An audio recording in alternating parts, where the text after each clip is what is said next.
This woman never spends a cent every time she goes to the supermarket, because as soon as she gently squeezes the sauce in her hand, she hides it up her sleeve and into her shirt. Then the woman walks past the checkout counter with an empty basket. But every time she comes home, she dumps the loot in the rubbish bin, because she wasn't stealing because she didn't have any money. It was her ninja training routine. It's not just Lisa. Her whole family are hidden ninjas. They've all retired since the last Shinobi War. His husband has been advising him to climb the stairs when he goes up to the roof, because keeping a low profile is what a ninja should do. But Lisa had always hoped to make a comeback, until the day a carrier pigeon arrived, and they realized something big was about to happen. It was a carrier pigeon reserved for the Ninja Authority. It's only sent on particularly urgent missions. Recently, there was a strange case of murder. Everyone on board a cruise ship was killed overnight. The police ruled that they were all poisoned. The Ninja Authority thought it might be related to a demonic ninja from 6 years ago. So Lisa's family was given a mission. She went to the cruise ship's company to investigate the list of survivors. And her son, Jack, is tasked with tracking down a suspicious reporter at the scene of the crime. By now,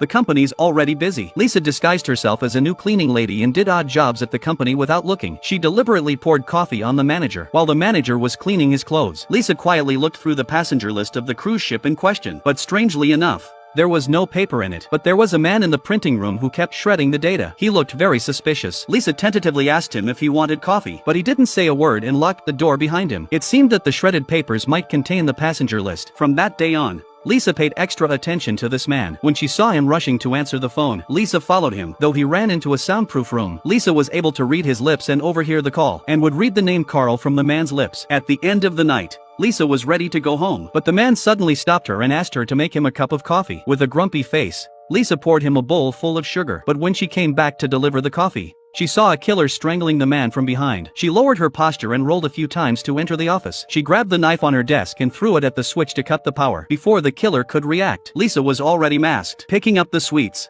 the killer's attention was directed to the other side of the room. Lisa leaned forward and prepared for a sneak attack. But then her husband suddenly called. The slightest vibration alerted the killer. Luckily, Lisa was able to subdue the killer. Then she went to check the man's condition. Unfortunately, he was not breathing. But the next moment, the killer suddenly jumped out of the window and escaped. It turns out he was just pretending to be unconscious. The Ninja Authority sent someone to clean up the scene. Their first priority was to keep the ninja profession out of the public eye. They found out that the man named Carl works in a travel agency. It seems that this man must be the key person. At the same time, Jack got another clue by tracking the reporter. Every day, he quietly observed the reporter's life with binoculars. But when it came to the critical moment, he would always evade. At night, the reporter went to a nightclub and looked around. After making sure no one was there, he put on a mask. The club was having a masquerade party. He found a Pumpkinhead and talked to him. Pumpkinhead had a scoop. Not all the passengers on the cruise ship died that day. There was one survivor, and that survivor was the culprit. Jack was listening to all of